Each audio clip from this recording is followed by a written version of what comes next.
Sometimes our fills are boring and it's hard to know why. We could have practiced them and gotten them down, but they lack any forward motion or edge. That's because our fills are often missing a little thing called syncopation. So that's why today, I'm going to show you 3 rhythms that use syncopation to make your fills sound awesome.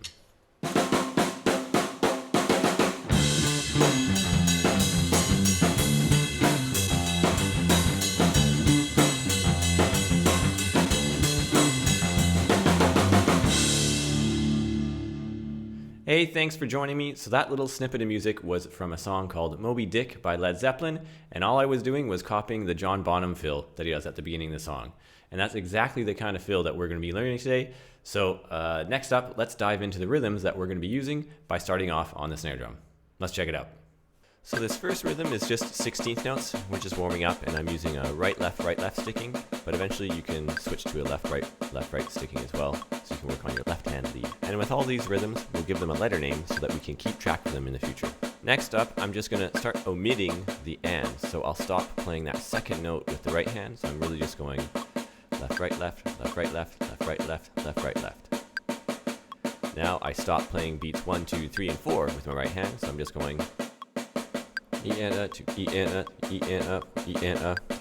And then next, I'll stop playing entirely with my right hand. So I'm only playing the E's and the U's with my left hand. This is definitely the hardest one, so just take it slow, repeat it a whole bunch of times. You don't even have to start with the metronome initially, and try just counting out loud. Alright, so those are the rhythms we're going to be using, but now, just so you have a better understanding of what syncopation really means, all it really is accenting what are typically the weak beats. So if we're working in 16th notes, it will be the E's and the U's that we'll be playing a lot of, right? So if we're counting 16th notes, you go 1 E and A, 2 E and A, 3 E and A, 4 E and A. That's typically how we count it out.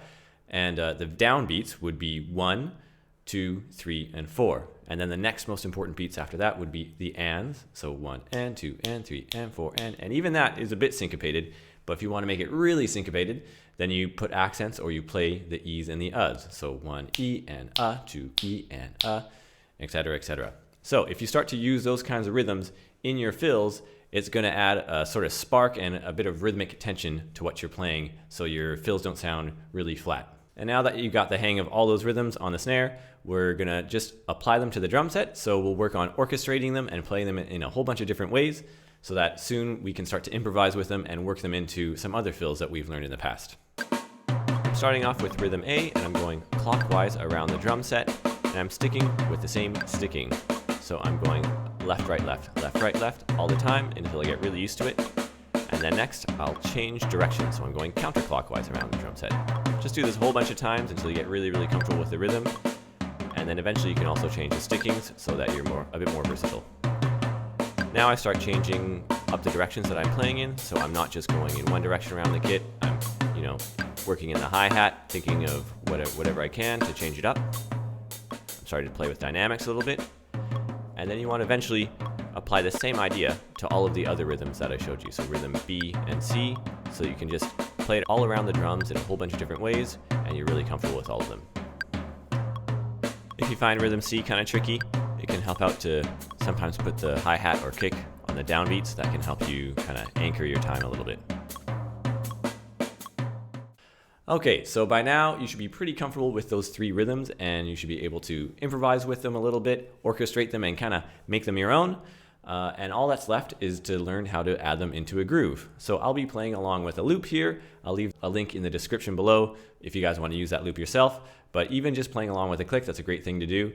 And you can mess around with the tempo, different styles and stuff like that. And I really encourage you to experiment with playing all these fills in different circumstances so that you can use them in a whole bunch of different songs. I'll start off with just getting a groove going over a 4-bar loop, and then I'll use rhythm A as a fill, and I'll orchestrate it around the drums. So nothing too crazy, but even just that sounds pretty good. So eventually I'll do that with rhythm A, B, and C. And once I get comfortable with all of them like that, then I'll start to mix them all together. And just to get the video moving along, I've started playing a 2-bar loop, so there's less time between the fills.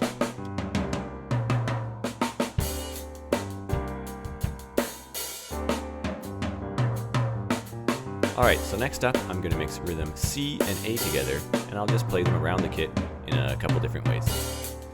But you should do the same thing using rhythms A, B, and C.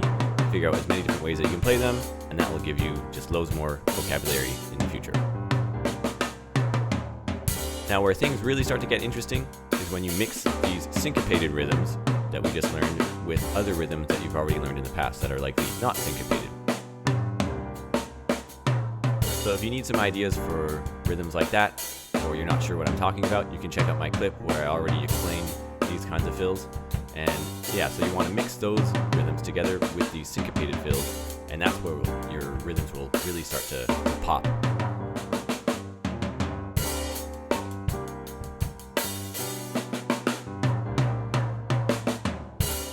Alright, so if you like what I've been doing here so far, I'll be posting more clips on fills. I'm going to make a whole series on how to develop fills and increase your vocabulary, because that's one of the biggest things that my students tend to have issues with, is it's just really difficult to learn all the vocabulary, because when you hear songs, there's just so many different things that you hear, and it's hard to kind of categorize what you're hearing. So I'm trying to come up with a series of videos where we can just incrementally learn all these different ways of playing fills, and then eventually after a while you'll just have this big bag of tricks that you can pick and choose your fills from in the future. So yeah, if you want to, you can check out my previous video on fills right here, and let me know what you think.